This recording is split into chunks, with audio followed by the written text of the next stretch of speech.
आज तारीख है 11 जुलाई 2021 और अगर आप में से किसी ने दैनिक जागरण का आज का अंक पढ़ा होगा और इस खबर में खास चीज़ ये है कि एक विद्यार्थी का फोटो भी छपा है और उसमें लिखा हुआ है जॉर्जिया की महारानी के अवशेष को डीएनए जांच के लिए तैयार करते डॉक्टर मानवेंद्र। तो वहाँ आपने प्रोजेक्ट रिसर्च फेलो के तौर पर काफ़ी समय बिताया। उसके बाद आप चले गए बर्लिन, जर्मनी। एक चीज मैं बताना चाहूंगा, जैसे आपने डॉक्टर ज्ञानेश्वर चौबे की, पता नहीं आपको इसका इल्म है कि नहीं, वो भी यूपी कॉलेज के। अच्छा, नहीं मुझे नहीं जानकारी थी। हाँ, वो भी यूपी कॉलेज, और मैं बहुत ही फॉर्चुनेट हूँ कि मेरी मेंटरिंग उन्होंने की जब मैं साइंस करना सीख रहा था। तो बहुत अच्छा। मेरे पहले गुरु हैं। वार्डन साहब कौन थे? शिवराम सर। अच्छा। एक्चुअली बहुत इंटरेस्टिंग कहानी है इसके पीछे, मैं बताता हूँ। तो शिवराम सर के सुपुत्र बॉलीवुड में बहुत बड़े एक्टर हैं, जी।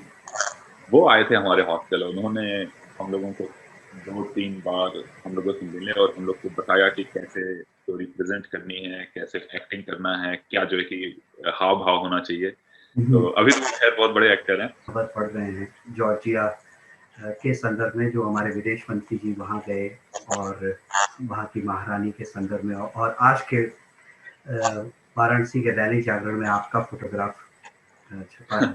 कुछ उस बारे में बताइए, कहाँ से ये चीजें आई, क्या होती हैं, कैसे किया जाता है? मेरे लिए खुशी के नजरिए हैं कॉर्नेल को लेके। डॉक्टर वेद प्रकाश तो नहीं है, जिनसे हम लोग पहले बात कर चुके हैं। तो आज की डेट में आप क्या काम कर रहे हैं, और कुछ अगर कॉर्नेल के बारे में और बताना चाहें। एक्चुअली हम लोग एक कॉन्फ्रेंस में थे बारबाडोस में, और उससे पहले भी कई बार हम कॉन्फ्रेंसेस में प्रोफेसर सेड्रिक पेशोर से मिले। तो इसकी वजह से तो वो 6 महीने के बाद लॉकडाउन हो गया कोविड का। तो एक खूबसूरती थी कि कैंपस, इतना खूबसूरत कैंपस, इतना अच्छा माहौल, जो जिसकी वजह से वो चीज़ खत्म ही हो गई लाइफ से। मैं इस घर में 1 साल कम से कम तो लॉकडाउन रहा ही, तो 1 साल तक कोई लैब नहीं जा पाता था। और जिनके साथ मैं काम कर रहा हूँ, प्रोफेसर सेड्रिक पेशोर, उनका बहुत बड़ा नाम है जिस फील्ड में हम काम कर रहे हैं। तो बहुत कुछ सीखने को मिला, जैसे कि साइंस में चालाकी सिर्फ ये नहीं होती है कि कितनी अच्छी आपकी थ्योरी है, कितनी अच्छी हाइपोथेसिस है। चालाकी ये भी होती है कि आप उसको कितने अच्छे से बेचते हैं, आप उसको कितने अच्छे से प्रेजेंट करते हैं। यहाँ पे सीखने को मिला कि एज अ एकेडमिक पर्सन आपकी एक रिस्पॉन्सिबिलिटी है कम्युनिटी को लेके। आपकी एक रिस्पॉन्सिबिलिटी है कि आपने जितना सीखा है उसको वापस दे के जाइए आप लोगों को। आपकी रिस्पॉन्सिबिलिटी है कि आप, क्योंकि इस स्टेज पर आपकी वॉइस इट मैटर्स। अगर आप कुछ बोलते हो तो उसको सुना जाता है, उसको एक्सेप्ट किया जाता है, उसको रिसीव किया जाता है। तो ये बहुत इंपॉर्टेंट है कि किस प्लेटफॉर्म पर आप क्या बोलते हैं। मेरा मेरा यही चीज है कि बच्चों से कहने का, जैसे मैंने कहा कि देखिए, ये किसी और को आपको प्रूव करने की जरूरत नहीं है। आपको सबसे पहले अपने आप से जो है कि पूछना है कि आप क्या करना चाहते हैं, मतलब कि कौन से फील्ड में आप जो है कि काम करेंगे और आपको लगता है कि आप सबसे अच्छा कर पाते हैं। आप थोड़ा सा पेशेंस रखिए। ये रिसर्च स्लो प्रोसेस है। रिसर्च ऐसा नहीं है कि आपको आप सो के उठे अगले दिन आपको कुछ बहुत बड़ा, स्लो प्रोसेस है। लेकिन जब आप 5-5 साल के गैप को कंपेयर करेंगे तो आपको लगेगा कि आपने कितना ज्यादा 5 साल में अचीव किया है। तो एंडोजिनस रेट्रोवायरसेस, तो मैंने पीएचडी जब शुरू की बर्लिन में, तो मैं फिर से बहुत फॉर्चुनेट था कि जिस लैब में मैं था, हमारी ग्रुप हेड डॉक्टर सुशाना इस्वाक, उन्होंने डिस्कवर किया था स्लीपिंग ब्यूटी। तो स्लीपिंग ब्यूटी एक रिवोल्यूशनरी टूल था, जिससे कि आप कोई भी जीन, लाइक बड़े से बड़ा जीन, लाइक 30,000 बेसेस का जो डीएनए सीक्वेंस है, उसको आप किसी दो डीएनए के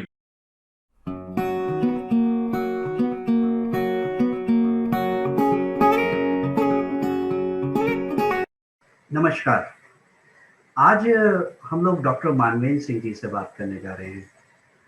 आज तारीख है 11 जुलाई 2021 और अगर आप में से किसी ने दैनिक जागरण का आज का अंक पढ़ा होगा तो उसमें आपने एक खबर पढ़ी रही होगी। महारानी के अवशेष का डॉक्टर लाल जी ने किया डीएनए टेस्ट और ये खबर जो जुड़ी हुई है वो है जॉर्जिया की महारानी के अवशेष का डीएनए परीक्षण करने वाली टीम में रहे डॉक्टर ज्ञानेश्वर चौबे बीएचयू के जीन विज्ञानी हैं। और इस खबर में खास चीज ये है कि एक विद्यार्थी का फोटो भी छपा है और उसमें लिखा हुआ है जॉर्जिया की महारानी के अवशेष को डीएनए जांच के लिए तैयार करते डॉक्टर मानवेंद्र सिंह।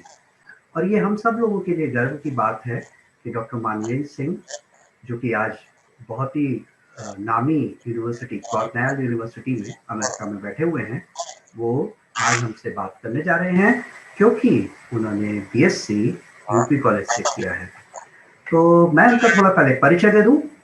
डॉक्टर मानवेंद्र जी इस समय प्रेसिडेंशियल पोस्ट डॉक्टरल फेलो हैं department of microbiology and genetics Cornell. आपने 2003 से 2006 तक यूपी कॉलेज में बीएससी किया।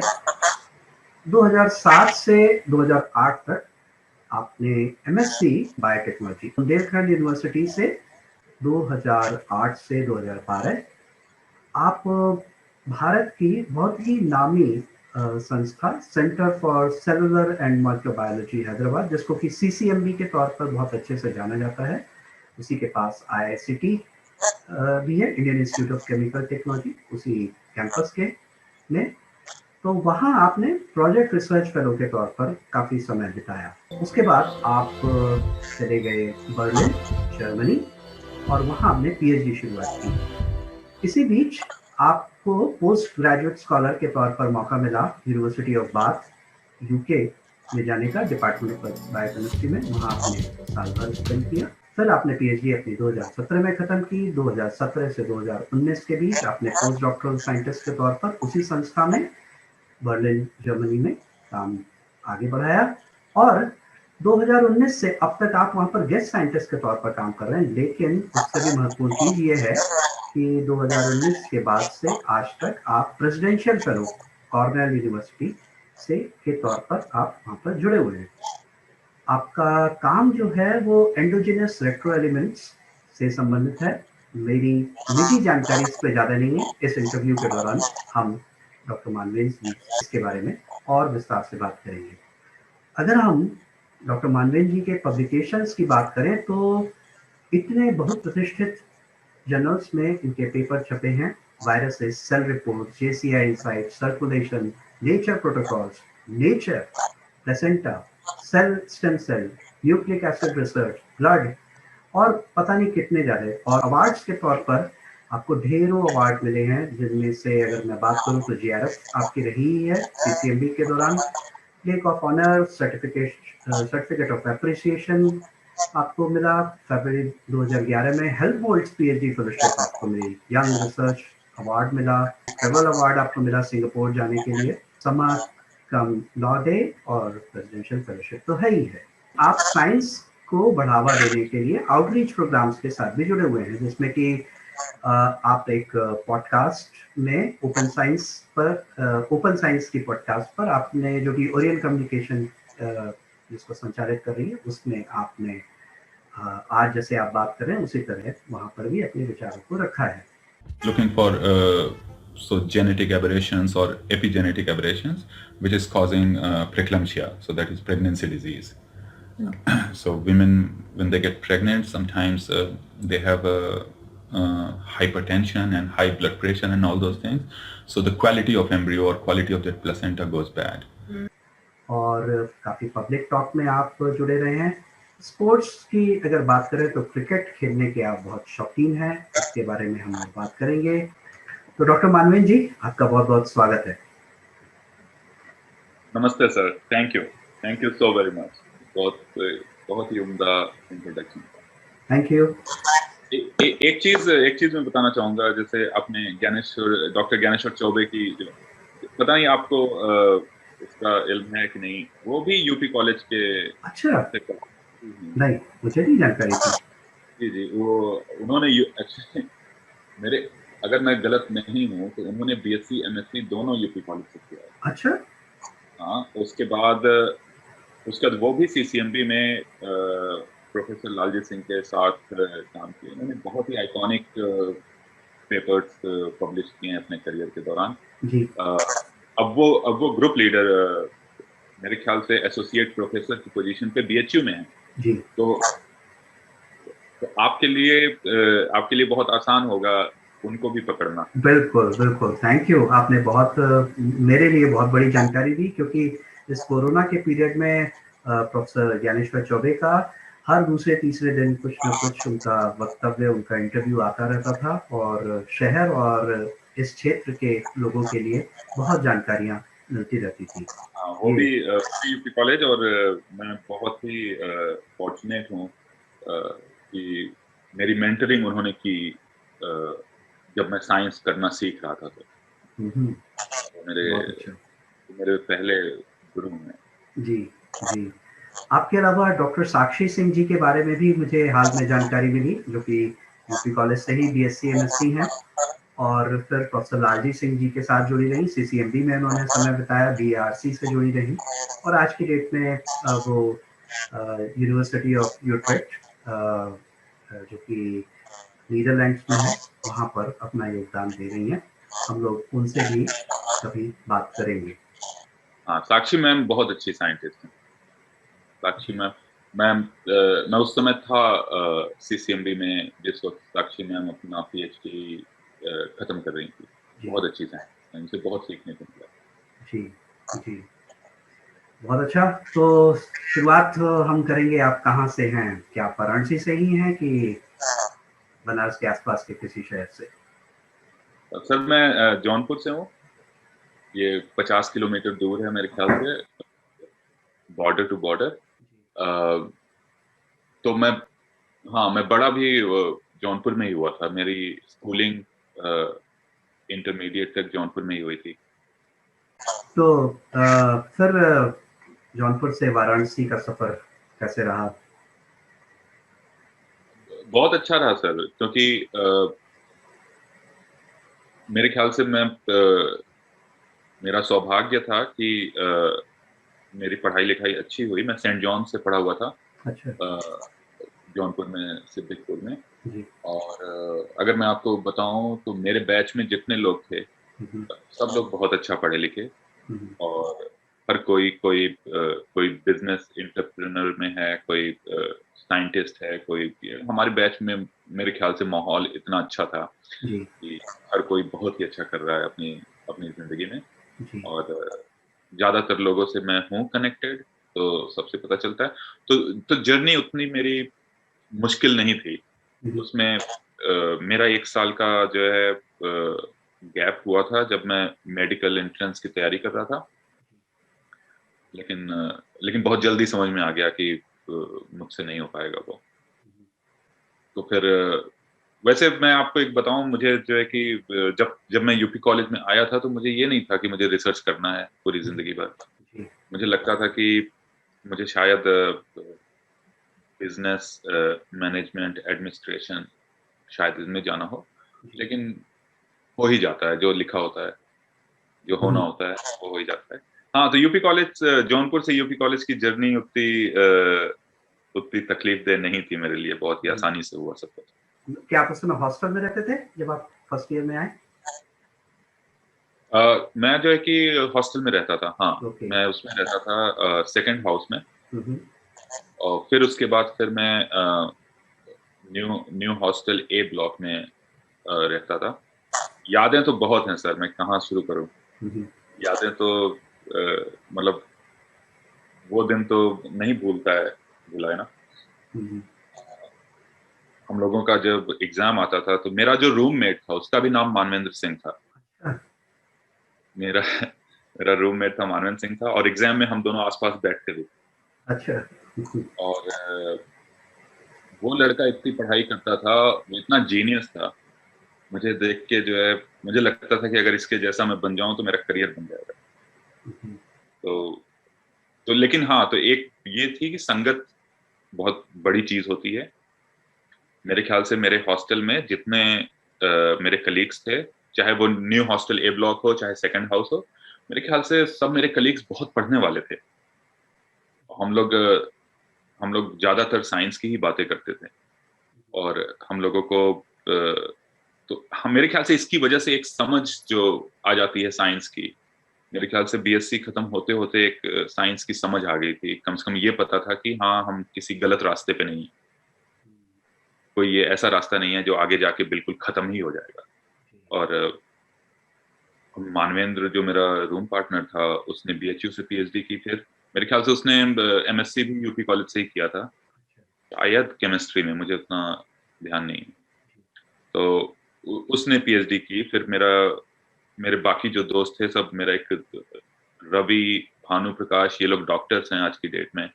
और कितने लोग किसी यूनिवर्सिटी या कॉलेज में, तो मेरे बैच में भी यूपी कॉलेज के जितने भी लोग हैं, रितेश है, अविनाश, प्रदीप, ये सब लोग बहुत अच्छी अच्छी पोजीशंस पे हैं। तो हम लोगों का मैं फिर से जो है कि मेरा सौभाग्य था कि मेरे बैच में जितने लोग थे बहुत ही एक दूसरे को सपोर्ट करते थे बहुत ज्यादा।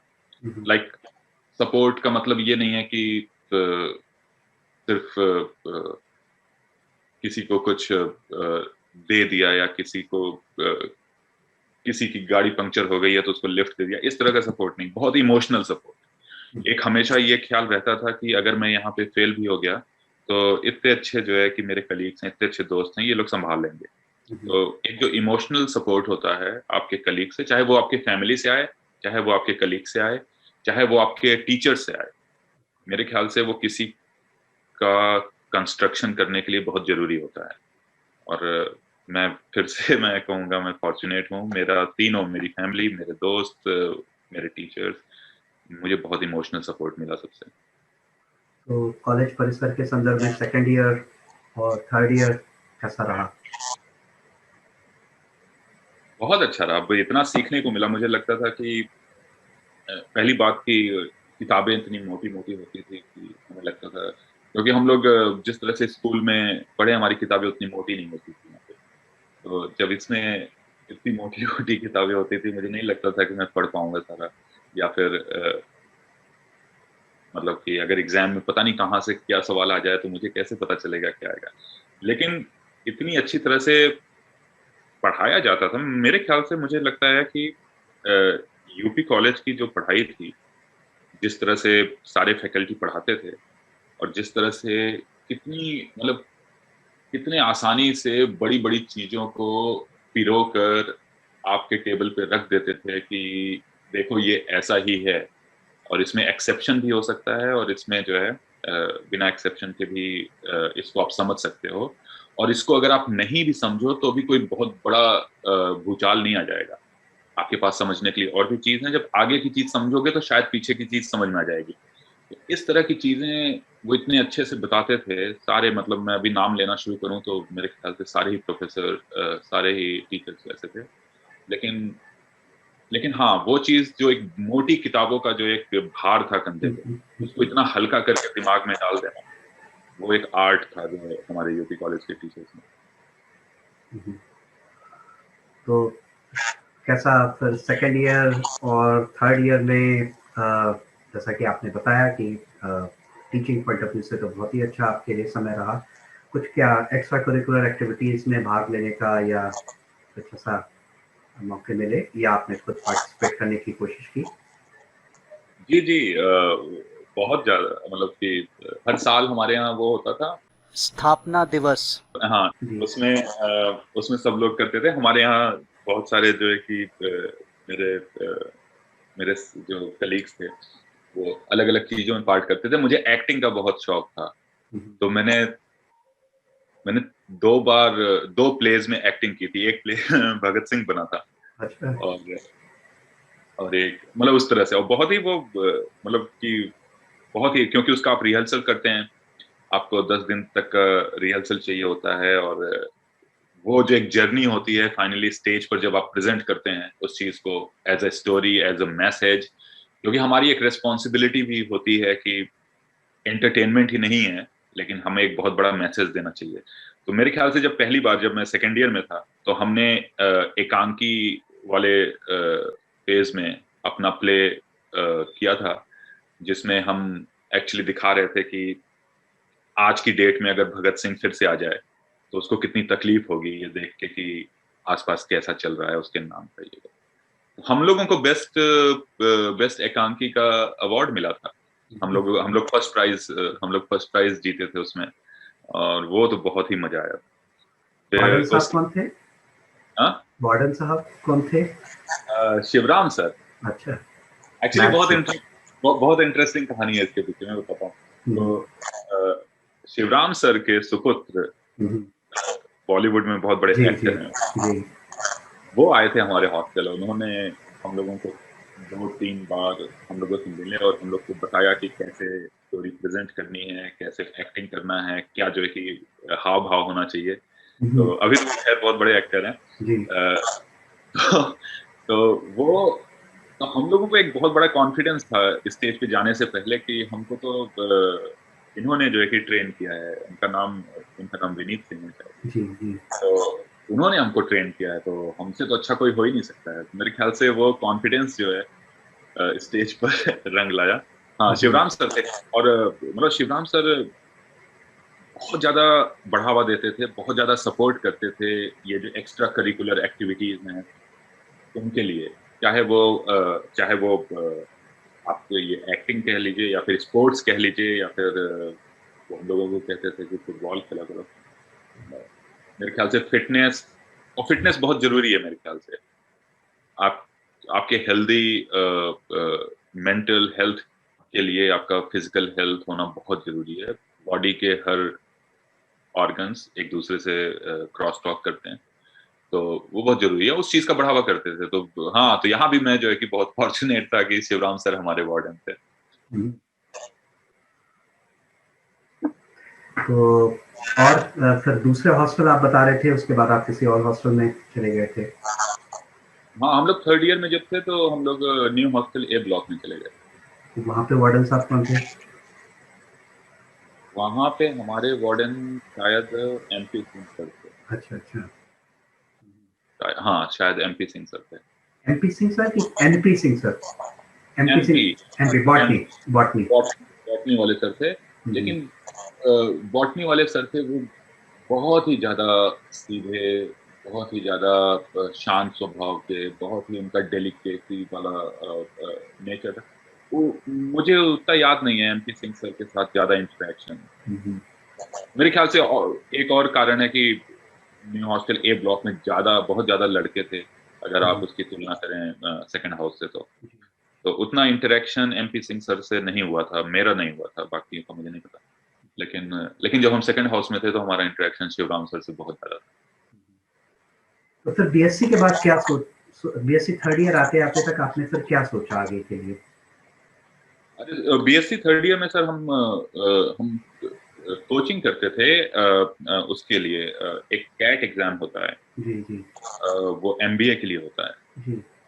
तो उसके लिए कोचिंग करते थे, क्लासेस करते थे हम लोग। लेकिन लेकिन लेकिन चीजें जो होनी होती हैं वो होती हैं। फिर क्या हुआ कि मैंने before I could appear for CAT exam, मेरा ये बायोटेक वाला एग्जाम निकल गया था।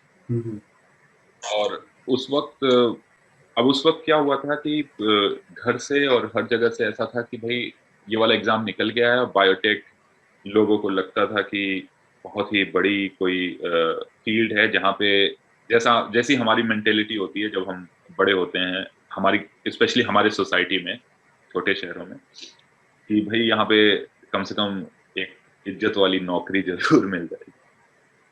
तो सब लोग बोले कि बायोटेक ही ज्वाइन कर लो, छोड़ो कैट वैट क्या है ये सब करो। एमबीए तो हर एमबीए तो इतने ज्यादा लोग करते हैं। तो तुम यही बायोटेक ही ज्वाइन करो। तो इसके बाद जब हमने बायोटेक ज्वाइन किया, मुझे याद है कि 1 अगस्त को ज्वाइन किया था और सितंबर में था कैट एग्जाम, फिर मैं देने ही नहीं गया। अच्छा।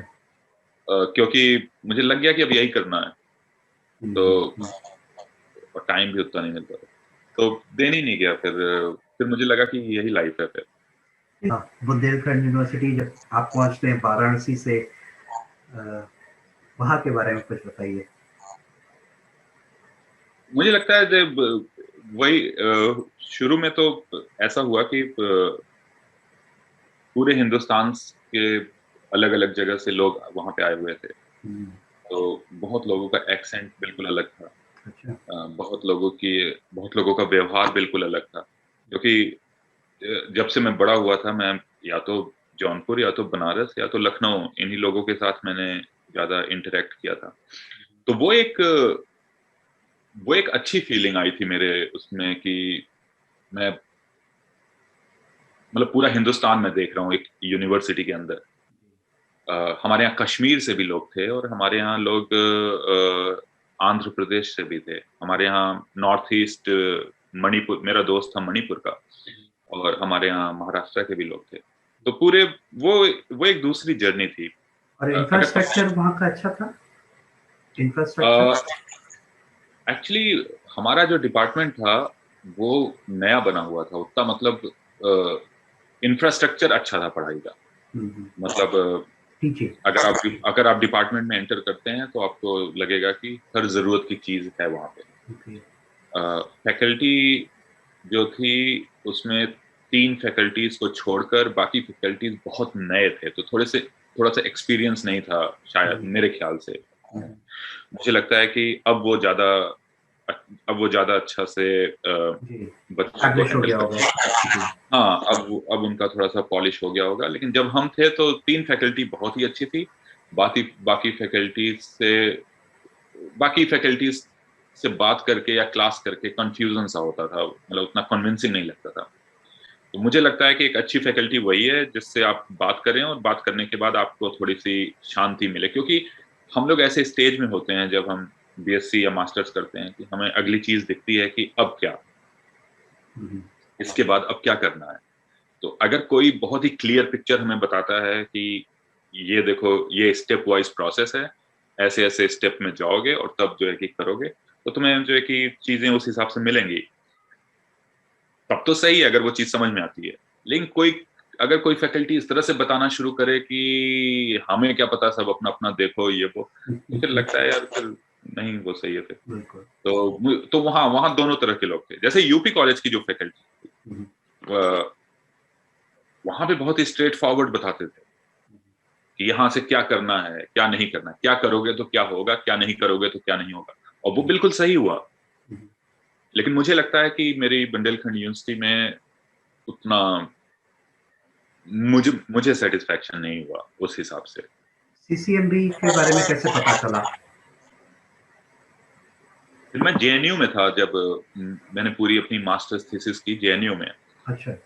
सुप्रियो चक्रवर्ती सर की लैब में।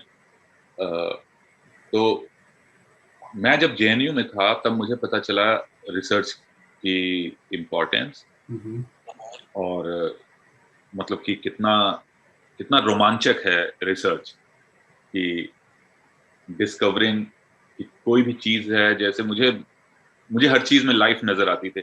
मुझे लगता था कि एक कोई चीज है जैसे कि it's waiting to be discovered, और हमें जो है कि बहुत मेहनत करके उसको, जैसे कोयले की खान से हीरा निकालने वाली जो बात होती है, वो करना है। तो मुझे लगा कि कितना जो है कि ट्रेनिंग, कितना प्राइड, कितना हार्ड वर्क इस चीज को लगता है कि होता है। फिर जब मैं जेएनयू में था तो वहां पे बातें होती थी कि भाई सीसीएमबी सीसीएमबी का बहुत ही रुतबा था मेरे ख्याल से, बहुत ही वो था। तो हाँ, तो मैंने तय कर लिया था कि अगर मेरा सीसीएमबी में हो जाता है तो मैं सीसीएमबी में ही रिसर्च करूंगा। पहले मुझे ये सीखना है कि रिसर्च कैसे करते हैं, क्योंकि मेरी पूरी ट्रेनिंग में कभी मुझे ट्रेनिंग इस चीज की नहीं मिली कि रिसर्च कैसे करते हैं। रिसर्च के बहुत सारे एथिक्स होते हैं, रिसर्च के बहुत सारे प्रोसीजर्स होते हैं, आपको नॉलेज भी बायोलॉजी की होनी चाहिए। मुझे नहीं लगता कि मुझे उतनी नॉलेज भी थी बायोलॉजी की, तो मैंने कहा मिल जाए तो करें। तो फिर मैंने CSIR JRF दिया था बहुत सारा, मतलब बहुत सारा 3 तरह के JRF थे। एक CSIR JRF था, एक ICMR, एक DBT। तो हाँ, तो उन तीनों में नहीं हुआ मेरा। फिर मुझे लगा कि यार अब तो PhD भी नहीं कर पाएंगे। तो I think I was fortunate enough कि मैंने अप्लाई किया फिर प्रोजेक्ट पे बहुत जगह पे। तो उसमें जो है फिर प्रोफेसर लालजी सिंह, मैं मुझे एक बार फेस टू फेस मिलने का सौभाग्य प्राप्त हुआ, और उन्होंने बोला कि जब रिसर्च सीखना है तो उसके लिए अगर तुम्हें PhD नहीं करना है तो ठीक है, तुम किसी प्रोजेक्ट पर सीख लो। फिर मैं एज अ प्रोजेक्ट असिस्टेंट जो है कि ज्वाइन किया, लेकिन फिर वो दूसरे साल वो प्रोजेक्ट JRF हो गया। वहां से फिर वहां से मेरा रिसर्च करियर शुरू हुआ। आपने प्रोफेसर लालजी सिंह सर के साथ काम किया, करीब 4 साल काम किया। इत्तेफाक से वो भी जौनपुर जिले से ही जुड़े हुए हैं, अगर मैं सही कह रहा हूँ तो। जी, उनका उनका गांव, हाँ, उनका गांव जौनपुर में ही है। जी जी, इसीलिए हाँ, इसीलिए इसीलिए मुझे मौका मिला मेरे पिताजी के थ्रू, और कि मेरा CV उनके उनके पास गया। जी और अब देखिए फैमिली का, मेरे पिताजी ने ये बात रखी कि वो रिसर्च सीखना चाहता है, अभी तो उसका PhD नहीं हुआ है। तो प्रोफेसर लालजी सिंह बोले सीखने के लिए अगर भाई नॉर्मली तो लोग थोड़ा बहुत सीखते हैं फिर PhD करते हैं, अगर उसको सीखना ही है तो वो सीख ले, उसमें क्या है। मैंने तो इतना बोला था कि मैं, अगर मुझे सीखना है तो मैं बिना पैसे के काम करूंगा। मैं किसी को असिस्ट करूंगा, मैं कोई प्रोजेक्ट अगर चल रहा है उस पर असिस्ट करूंगा, मुझे एज ए असिस्टेंट अगर रखा जाए तो, क्योंकि एक बार सीख लूंगा तो मुझे पता चलेगा कि मैं इसके लिए बना हूं कि नहीं बना हूं। तो वो सब, हाँ, वो बहुत generous of, it was the ballad of professor Lalji Singh, so generous of him he gave this opportunity. तो इसी दौरान आज जो न्यूज़पेपर में हम देख रहे हैं, या इतनी ज़्यादा पूरे भारत के मीडिया में खबर पढ़ रहे हैं, जॉर्जिया के संदर्भ में जो हमारे विदेश मंत्री जी वहाँ गए, और वहाँ की महारानी के संदर्भ में, और आज के वाराणसी के दैनिक जागरण में आपका फोटोग्राफ छपा है। कुछ उस बारे में बताइए, कहाँ से ये चीज़ें आई, क्या होती हैं, कैसे किया जाता है? जी जी, तो इसमें हमारे जो इसके लीड ऑथर हैं इस पेपर के, वो डॉक्टर नीरज राय, मैं उनके साथ काम करता था। मैं उनके साथ काम करता था। तो ये क्वीन ऑफ जॉर्जिया का जो प्रोजेक्ट था, ये उनके PhD का प्रोजेक्ट था। वो काम करते थे, वो मुझे सिखाते थे कि कैसे एंशिएंट DNA के साथ काम करना है। तो ये काम कैसे हुआ, इसका बहुत इंटरेस्टिंग स्टोरी है। मुझे ये नहीं पता है कि हिस्ट्री हमारे रिसर्च के बाद सॉल्व हुई या हिस्ट्री पहले से सॉल्व थी फिर हमने रिसर्च किया, ये मुझे उतना क्लियर नहीं है। लेकिन उसमें हुआ क्या कि निजामुद्दीन ताहर, वो थे आर्कियोलॉजिकल सर्वे ऑफ इंडिया के, मेरे ख्याल से डायरेक्टर थे उस वक्त। उनको बहुत सारे बोन्स मिले। तो हमारे यहाँ जो एक काम होता था कि अगर आपको वो मिलता है अवशेष जो कि हिस्ट्री में 10,000 साल पुराना है या 5,000 साल पुराना है, 500 साल पुराना है, तो उससे क्या हम DNA निकाल सकते हैं कि नहीं। मेरे ख्याल से डॉक्टर नीरज राय की वो PhD कर रहे थे इसी पे कि किन तरीकों से क्या जो है टेक्निक इस्तेमाल किया जाए जिससे हम वो DNA उन अवशेष से निकाल सकें। और उन्होंने बहुत उम्दा काम किया और DNA हम निकाल लिए। तो बाद में जब आप DNA के सीक्वेंस से ये गेस कर सकते हैं, ये प्रेडिक्ट कर सकते हैं कि वो अवशेष दुनिया के किस भाग से आया हुआ है। तो मेरे ख्याल से उसका जब हम लोगों ने DNA की एनालिसिस की तो उसमें पता ये चला कि चूंकि हालांकि ये बोन गोवा में मिला है, लेकिन ये गोवा के लोगों से मैच नहीं करता है।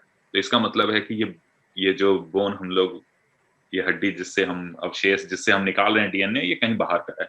तो मेरे ख्याल से तब, और आप बताइए जो पूरे डॉक्टर लालजी सिंह के लैब या डॉक्टर थंगराज की लैब, इनका रिसर्च उस रिजोल्यूशन पर था कि आप सिर्फ दुनिया के किस भाग से नहीं, आप देश, कुछ चुनिंदा देश हैं जिनमें भी आप पॉइंट कर सकते हैं कि हो सकता है कि ये सैंपल हो सकता है वहां से आया हो। तो हाँ, तो मेरे ख्याल से फिर डॉक्टर नीरज राय ने रॉयल फैमिली डॉट्स कनेक्ट करने शुरू किए और रॉयल फैमिली ऑफ जॉर्जिया से सैंपल मैच कराकर ये बताया कि हाँ, हो सकता है कि ये बोन जो है क्वीन ऑफ जॉर्जिया का ही है। उसके बाद फिर जब उसको आप हिस्ट्री से कनेक्ट करें कि हिस्ट्री में क्या हुआ था, तब एवरीथिंग मेक सेंस। उसमें क्या हुआ था कि क्वीन ऑफ जॉर्जिया, वो एक, उनकी पूजा होती है अभी भी जॉर्जिया में as a saint, as a martyr, एक शहीद, जैसे हमारे यहाँ झांसी की रानी है वैसे।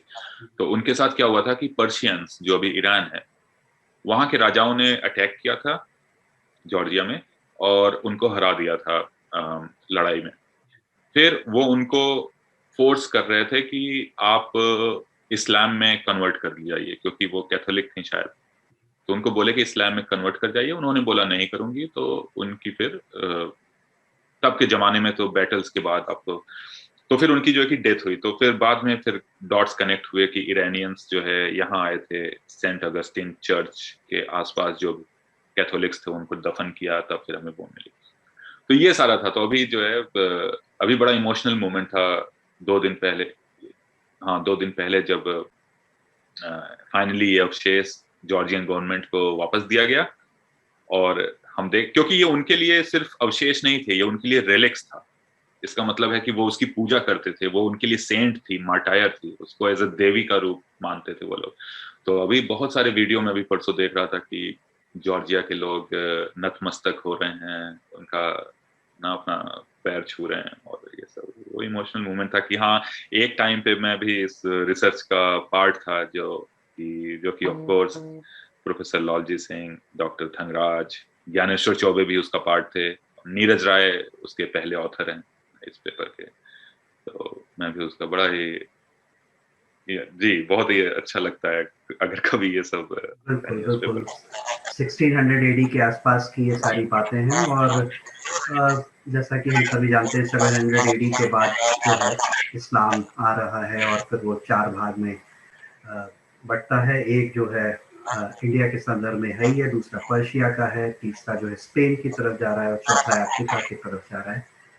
और आपने जैसा शुरुआत में कहा कि जब आप साइंस की फील्ड में आ जाइए, साइंटिस्ट के बीच रहिए, तो सोच ही अलग हो जाती है, एक अलग दुनिया दिखने लगती है। और आपको भी नहीं पता होता कि आप जो काम कर रहे हैं, तो कल को आपकी लैब से वो पता नहीं क्या चीज़ निकल रही है, जो कि कितना ज़बरदस्त रेलेवेंट वो होगी समय के साथ। जब आपने उस काम को उस समय कर रहे होंगे, तो आज की तिथि के बारे में नहीं सोचा होगा, कितना ज़्यादा मीडिया कवरेज और ये सारी चीज़ें हो रही होंगी। तो बहुत अच्छा लगा ये सुन के, और गौरव की बात है। जी, आप कुछ बताना चाह रहे हैं? नहीं, मैं बस एडमायर कर रहा था कि आप कितना अच्छा बोलते हैं सर। Thank you. तो और कुछ बातें सीसीएमबी का और आईआईएससी के जो रोड के पीछे की तरफ जो ग्राउंड है, उसमें आप क्रिकेट खेला करते थे। आपकी मैं कुछ फोटोग्राफ्स देख रहा था। तो कैसा रहा 4 साल आपका हैदराबाद में? क्रिकेट जो है आईसीटी वाले, मुझे ये कहते हुए कोई भी शर्म नहीं है कि वो लोग हमेशा हमको हरा देते थे। लेकिन हम बहुत अच्छा खेलते थे, हम बहुत अच्छा खेलते थे, वो हमसे ज्यादा अच्छा खेलते थे, तो हम उनसे क्रिकेट हारते थे। लेकिन ये चीज होती है, देखिए कि हार एक शॉर्ट टाइम में हार जैसा लगता है ना, लेकिन हर हार से आप इतना सीखते हैं कि मेरी जितनी धुनाई आईसीटी वालों ने की थी क्रिकेट में, वहीं से मुझे ये सीखने को मिला कि क्या नहीं करना है जब आप क्रिकेट खेलें।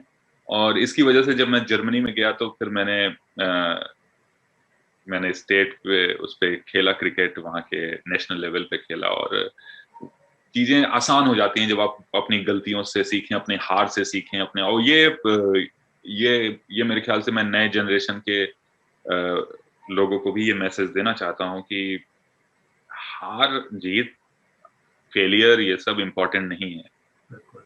आपका रिएक्शन क्या होता है हर हार के बाद? आप गिव अप कर देते हैं या फिर आप दुगनी ताकत से फिर से जो है कि लड़ाई करने के लिए वापस आते हैं, वो इम्पोर्टेंट होता है।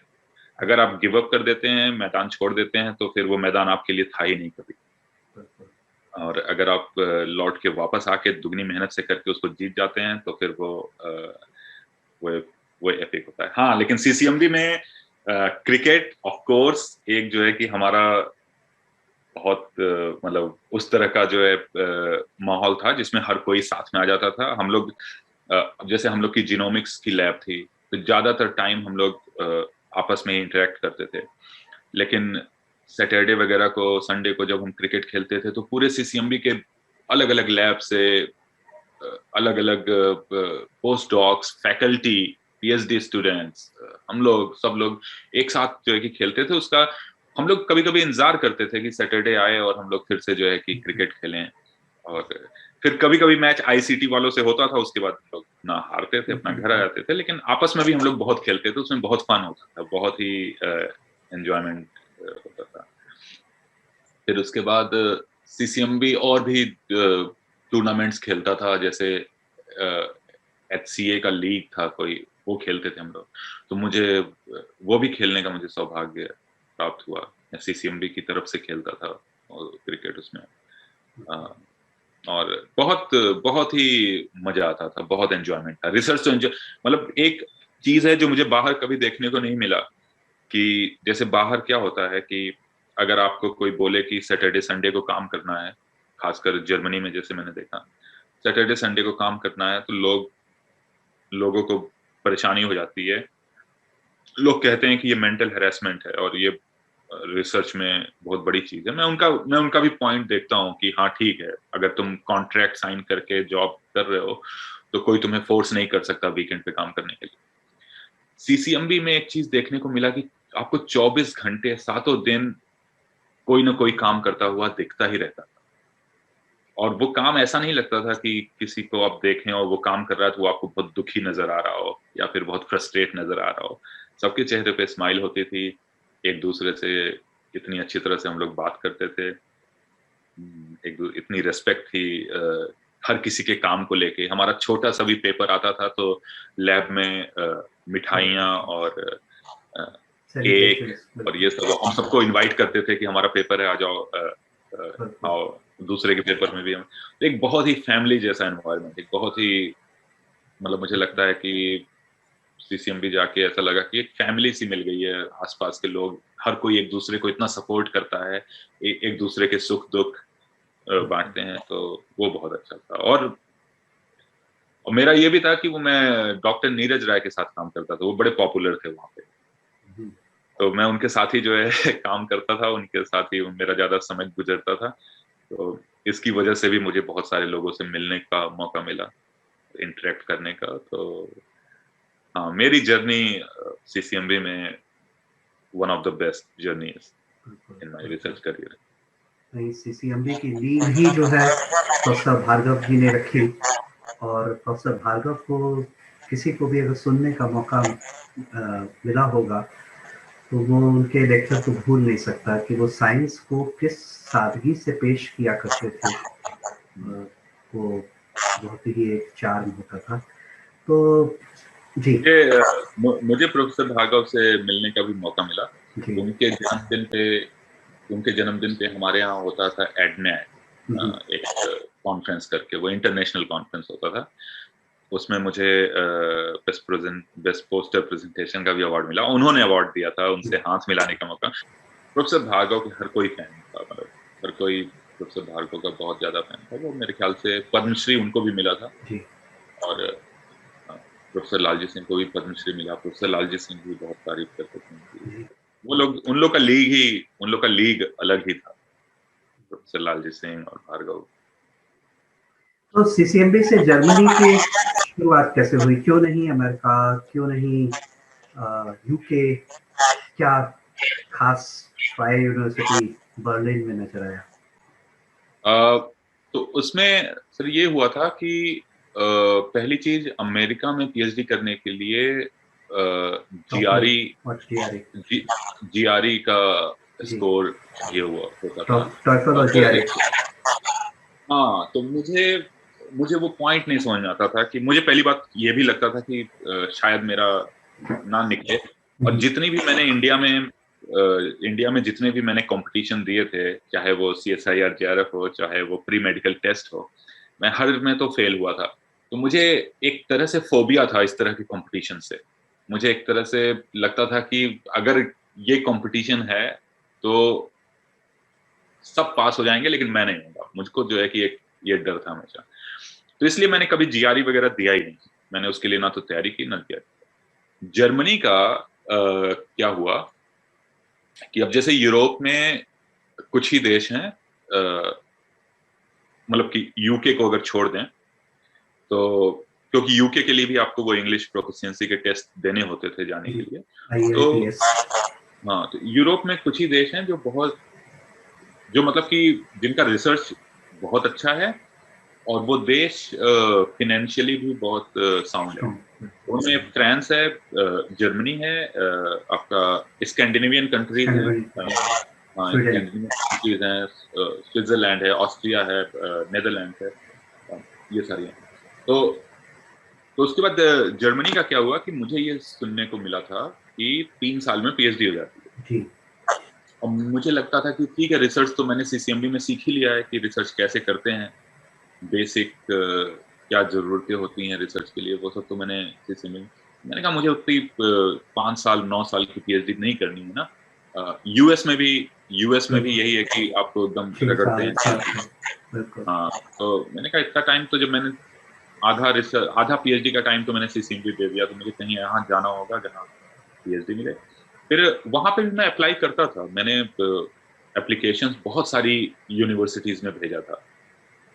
लेकिन सिर्फ यूरोप, यूएस और यूके में नहीं भेजा। सिर्फ यूरोप, मैंने फ्रांस की, नीदरलैंड्स, जितने भी देश मैंने आपको बताए, मैंने जी सब में अपने एप्लीकेशंस भेजे थे। जी। तो मेरे ख्याल से मेरा recommendation letter professor Lalji Singh लिखे थे। उनका रेपुटेशन इस तरह का था और तब तक मेरे 2-3 पब्लिकेशंस आ गए थे सीसीएमबी से। तो मेरे ख्याल से उन सब की वजह से मुझे इंटरव्यू के लिए कॉल आ गई। तो मैं ये सोच के नहीं गया था कि मेरा हो ही जाएगा। मुझे लगता था कि ये भी एक कॉम्पिटिशन है। वो लोग पूरे दुनिया से 50 लोगों को इनवाइट किए थे इंटरव्यू के लिए और उन 50 लोगों में से 5 लोगों को उन्हें सेलेक्ट करना था हेलमॉर्च फेलोशिप के लिए। तो किए, तो मैं तो सोचा था कि चलो मैं बर्लिन घूम लूंगा। बर्लिन का इतना नाम सुना है, हिस्ट्री में बर्लिन की जगह ही दूसरी है, वो जगह कोई और सिटी नहीं ले सकता। मैंने कहा बर्लिन घूम लूंगा, देखते हैं क्या होता है। तो वहां पे गया तो एक चीज मैंने नोटिस की कि जितना नर्वस मैं था उतना नर्वस कोई और था ही नहीं, क्योंकि हम सब लोग एक ही होटल में रुके हुए थे, 50 के 50 लोग जो इंटरव्यू देने गए थे। हम सब एक ही होटल में रुके थे एकदम बर्लिन सिटी सेंटर में। और मुझे देखा कि हर कोई जो है कि एंजॉय कर रहा है, कोई बाहर जा रहा है बियर पीने, कोई जा रहा है। मैंने कहा कल इनका इंटरव्यू है, इनको समझ में नहीं आ रहा है कि इनको थोड़ा सीरियस रहना है, इनको थोड़ा वो रहना है। फिर बाद में उन लोगों से बात करके पता चला कि एक्चुअली उतना लोड नहीं लेते हैं बाहर, इंडिया के बाहर कॉम्पिटिशन्स का और इन सब का। उनको लगता है कि मैंने ये चीज चूज की है, अगर हो गया तो ठीक है, नहीं हुआ तो भी ठीक ही है, उतना लोड नहीं लेते हैं। हमारी तरह घर का प्रेशर नहीं होता, हमारी तरह सोसाइटी का प्रेशर नहीं होता, हमारी तरह वो नहीं होता। तो मैंने कहा कि ठीक है फिर। और एक्चुअली पहली बार ऐसा हुआ कि मैंने इंटरव्यू दिया बिना प्रेशर के, क्योंकि मेरी एक्सपेक्टेशन थी ही नहीं कुछ। इन लोगों से बात भी किया और ये वो बिना प्रेशर। मुझे पता चला कि this is the best I have ever performed. कि मैंने जब मुझे क्या कहते हैं, हार का डर नहीं था। जब मुझे हार का डर नहीं था तो मुझे लगा कि मैं बस जीत गया। और यही हुआ। मैंने बिना किसी प्रेशर के, बिना किसी मेरी नर्वसनेस चली गई। इन लोगों से बात करके, इन लोग के साथ घूम टहल के, जो भी सारे मेरे कलीग्स आए हुए थे इंटरव्यू के लिए, और फिर बाद में अगली चीज मैं वापस हैदराबाद लौट के आया। मैंने बताया सबको कि मेरा इंटरव्यू इतना अच्छा गया कि सब बोले कि ऐसा कैसे हो सकता है, तुम्हारा तो हाथ कांपता है। मैंने बोला हाँ, लेकिन फिर भी हो गया, क्या बताऊं। लोग मिले, लोगों ने इतना जो है सपोर्ट किया, बोला कि कोई डरने वाली बात ही नहीं होती है, ये कोई आखिरी जॉब थोड़ी है दुनिया में। मैंने कहा ठीक है। मुझे 1 महीने के बाद पता चला कि वो जो 5 लोग उन्होंने हेलमॉन्ट्स फेलोशिप के लिए सेलेक्ट किए हैं, उनमें मेरा भी नाम है। मैंने प्रोफेसर लालजी सिंह को बताया, मैंने ठंगराज सर को बताया, मैंने नीरज राय को बताया। ये लोग इतना खुश हुए मेरे लिए। और बस अगली चीज मुझे करनी थी, मुझे फ्लाइट बुक करनी थी, मेरे पास पैसे नहीं थे। मेरे ख्याल से पिताजी ने बुक की थी फ्लाइट। ये तो वो एक वही चीज मैं बता रहा था सर आपको कि जब तक मुझे डर लगता था कंपटीशन से, तब तक मैं हमेशा हारता था। एक बार जब डर खत्म हुआ तो फिर मुझे, और उसके बाद मैं बताऊं, उसके बाद ऐसा कभी हुआ ही नहीं कि किसी चीज के लिए मैंने एप्लीकेशन डाला हो और वो चीज मुझे ना मिली हो। जैसे कि मेरा पोस्ट डॉक था, ये प्रेसिडेंशियल फेलोशिप जो यहाँ पे है कॉर्नेल यूनिवर्सिटी में, उसके बाद ऐसा नहीं हुआ कि मैंने 3-4 जगह अप्लाई किया और 2 जगह नहीं हुआ, यहाँ हो गया। यही एक जगह अप्लाई ही की थी मैंने, और कहीं और अप्लाई भी नहीं किया था मैंने। तो मेरे ख्याल से ये बहुत यही चीज मुझे लगता है कि पेरेंट्स को भी सीखनी चाहिए, यही चीज दोस्तों को भी सीखनी चाहिए, टीचर्स को भी सीखनी चाहिए कि आप डराइए मत। आपको अगर किसी को हेल्प करनी है तो आप ढूंढिए कि उसके अंदर क्या क्वालिटी है, उस क्वालिटी को अप्रिशिएट करिए, उस क्वालिटी को एडमायर करिए, और वो क्वालिटी उस पर्टिकुलर स्टूडेंट में बढ़ावा देने का जो है काम कीजिए। उस क्वालिटी को उससे बोलिए कि और पॉलिश करे, और उसी क्वालिटी को लेके वो आगे बढ़े। जब बहुत ज्यादा फैमिली से या सोसाइटी से क्रिटिसिज्म आती है तो वो डिस्ट्रक्शन होता है शरीर के अंदर, वो मेंटल डिस्ट्रक्शन होता है, तो बच्चे उतना आगे जा नहीं पाते हैं। बच्चों को अप्रिशिएट ज्यादा करना चाहिए क्रिटिसाइज करने के अलावा। आप बहुत अच्छी बात बता रहे हैं। हालांकि मैं इसमें अपना एक थोड़ा व्यू पॉइंट मैं भी रखूंगा, वो ये कि जैसे मैं खुद जब देश के बाहर रहता हूँ और बात होती है तो मैं ये कहने लगता हूँ कि हमारे यहाँ इतना ज़्यादा कंपटीशन है कि आपने जैसे रेलवे का भी रिजर्वेशन करा रखा है, स्लीपर में आपको जाना है तो आपको एक डर बना रहता है कि आपकी सीट आपको मिलेगी कि नहीं। इवन बस में भी अगर आप चल रहे हो तो बस कभी सीट को लेके, मैं जस्ट कंपटीशन का लेवल बता रहा हूँ। और ऑन द अदर हैंड आप जब यूरोप यूएस कहीं और भी जाइए, देश का खासकर डेवलप्ड नेशंस में जाइए, तो वो इतनी चीज़ें ऑर्गेनाइज होती हैं कि वो लगता है कि यार कोई कंपटीशन यहाँ है ही नहीं। और मैं इसको कभी कभी इस तरह भी कहता हूँ, जैसे समोसा होता है, हम लोग को हिंदुस्तानियों को समोसा बड़ा पसंद है, उसमें आलू है, बहुत ज़्यादा नमक है, मिर्च है। हमें पता है कि ये हमारे स्वास्थ्य के लिए अच्छा नहीं है, पर हमें पसंद है वही। और जब वो नहीं मिलता है, जब आप देश के बाहर रहिए, समोसा अपना नहीं मिलता तो लगता है कुछ मिसिंग है। जी जी। तो जब वहाँ बाहर, देश के बाहर जाइए, सब चीज़ इतनी ऑर्गेनाइज लगती है तो थोड़ा सा एक अलग चीज़ लगती है। तो बिल्कुल सही बात कही आपने सर, बिल्कुल सही बात कही। मैं एग्री करता हूँ इस चीज से। कंपटीशन जो है कि हम जब से पैदा होते हैं हमारे जीवन का हिस्सा ही हो जाता है। बिल्कुल। तो कैसा बर्लिन में समय बीता? कुछ रिसर्च के बारे में हमारे बच्चों को कुछ बताइए एक साधारण संदर्भ में, क्योंकि जैसा कि मैं आपकी प्रोफाइल में देख रहा था और आपने बात बताई है एंडोजीनस रेट्रो एलिमेंट्स के बारे में, अगर कुछ।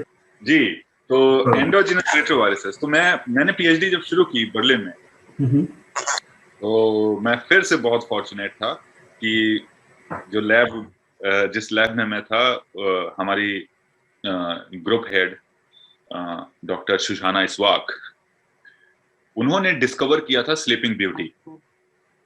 तो स्लीपिंग ब्यूटी एक रिवोल्यूशनरी टूल था जिससे कि आप कोई भी जीन, लाइक बड़े से बड़ा जीन, लाइक 30,000 बेसेस का जो डीएनए सीक्वेंस है, उसको आप किसी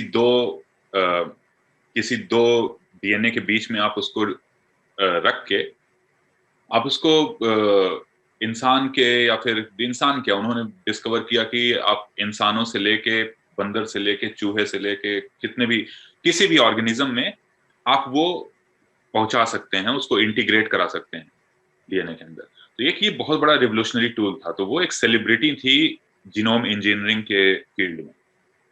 और शायद तो ये वायरस के माध्यम से किया जाता रहा होगा।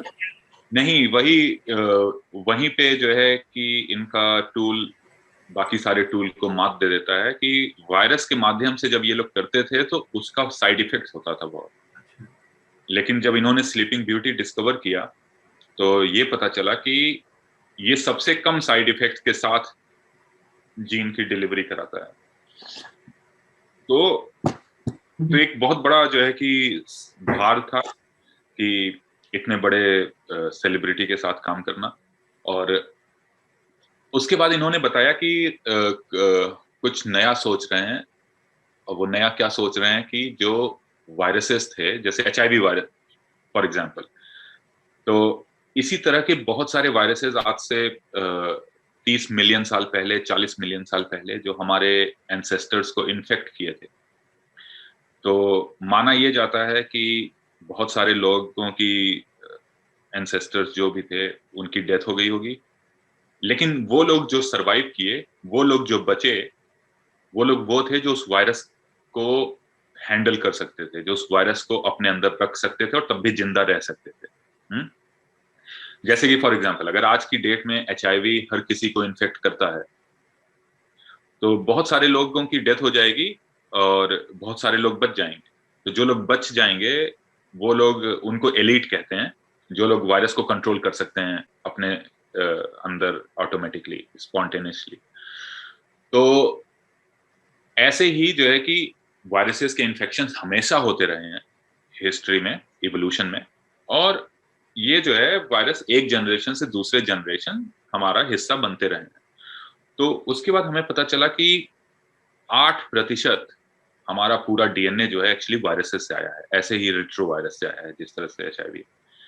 तो उन्होंने कहा, फिर ये बहुत सारे जो है कि फिर थ्योरीज आई, बहुत सारे ये सब हाइपोथेसिस आई कि ये वायरस कर क्या रहा है, ये अगर वायरस है तो ये हमें मार क्यों नहीं रहा है, हम कैसे बचे हुए हैं, इसको स्टडी करते हैं ये वो। तो मेरी बॉस जो थी सुशाना स्वाक, उन्होंने कहा कि मनु, तुम्हें अगर जो है इस पे आगे स्टडी करनी है तो तुम्हें कंप्यूटेशनल बायोलॉजी की बहुत अच्छी नॉलेज होनी चाहिए। और उसके बाद उन्होंने कोलैबोरेशन कराया लॉरेंस डी हर्स्ट के साथ, जो कि यूके में बहुत ही नामी कंप्यूटेशनल बायोलॉजिस्ट थे। उन्होंने ट्रेन किया मुझे। और फिर ये लोग इतने ब्रिलियंट साइंटिस्ट थे कि इनके साथ बैठ के सिर्फ बात करके और धीरे धीरे बाद में ये पता चला कि ये जो रिट्रोवायरसेस हैं जिनको हम अपना दुश्मन समझते रहे हैं, ये एक्चुअली 30 मिलियन साल की जर्नी में इवॉल्व हुए, डेवलप हुए, म्यूटेट हुए और अब हमारे दोस्त की तरह हैं। अब हम इनके ऊपर इतना डिपेंडेंट हैं कि अगर आप वो वायरस हमारे डीएनए से निकाल दीजिए तो इंसान जिंदा नहीं रहेगा, उसका एम्ब्रियोनिक डेवलपमेंट होगा ही नहीं, वो रुक जाएगा, सेल्स जो है कि मर जाएंगे। तो ये एक बहुत बड़ा ब्रेक थ्रू था। और मेरे ख्याल से मेरे मेरे रिसर्च करियर का यही जो है कि सबसे बड़ा ब्रेक थ्रू था, जिसकी वजह से बाकी चीजें आसान हो गई मेरे लिए। कि हम उन लोगों में से थे जिन लोगों ने पहली बार ये पता लगाया कि ये वायरस जो हमें मारने के लिए हमें इन्फेक्ट किया था आज से 10 मिलियन साल, 30 मिलियन साल, 40 मिलियन साल पहले, आज हमारा जो सिस्टम है, जो हम जिंदा हैं, जो हम आज की डेट में आज हम अपने आप को इंसान कह रहे हैं, ये बहुत बड़ा जो है रोल ये वायरस प्ले कर रहा है। अगर हम ये सारी चीजें कह रहे हैं तो बिना वायरस के ये संभव नहीं होता कि हम इस तरह से होते जिस तरह से आज हैं। तो एक ये बेसिक बायोलॉजी की बहुत बड़ी फाइंडिंग थी। और उसके बाद सारी चीजें आसान हो गई। उसके बाद तो पीएचडी मेरे लिए वेकेशन जैसा था। उसके बाद तो सिर्फ वो कहते हैं ना जिसको चेरी ऑन द केक। उसके बाकी सारे जो भी काम करिए सब में कुछ ना कुछ नया ही मिलता था, और उसकी वजह से पब्लिकेशन से थे। मतलब जब मैंने पीएचडी खत्म की, मतलब यही होता है कि अगर एक ब्रेक थ्रू अगर आपके पास है तो उसके बाद बाकी की चीजें कितनी स्मूथ हो जाती हैं। कि मैंने जब तक पीएचडी खत्म की मेरे पास 19 पब्लिकेशन थे, और मेरे इंस्टीट्यूट में, मेरे यूनिवर्सिटी में, मेरी फील्ड से जिसमें मैंने की बायोमेडिकल साइंसेस, उस फील्ड से उतने पब्लिकेशंस किसी के नहीं थे तब तक। तो मुझे हाईएस्ट ग्रेड के साथ डॉक्टरेट मिला। और और हाँ, बर्लिन मेरे ख्याल से, अगर आप बर्लिन के बारे में पूछ रहे थे तो मैं बताऊं, मेरे ख्याल से मैं थोड़ा बायस्ड हूँगा इसके लिए ऑफ कोर्स, क्योंकि मैं रहा हूँ वहाँ पे, लेकिन मुझे लगता है दुनिया का सबसे अच्छा शहर बर्लिन है। नहीं, मैं सहमत हूँ। और खासकर अगर आप उसको देखिए जहाँ अमेरिकन सोल्जर्स की जो परेड दिखाई जाती है, और चेक पॉइंट चार्ली। जी जी जी, चेक पॉइंट चार्ली। तो लेकिन नहीं, मेरा कहने का मतलब है बर्लिन इसलिए सबसे अच्छा शहर है। जैसे मैं बताऊं कि हेल्थ केयर जो है वो फ्री है। सबका जो है कि इंश्योरेंस गवर्नमेंट पूरा रोल प्ले करती है करने में।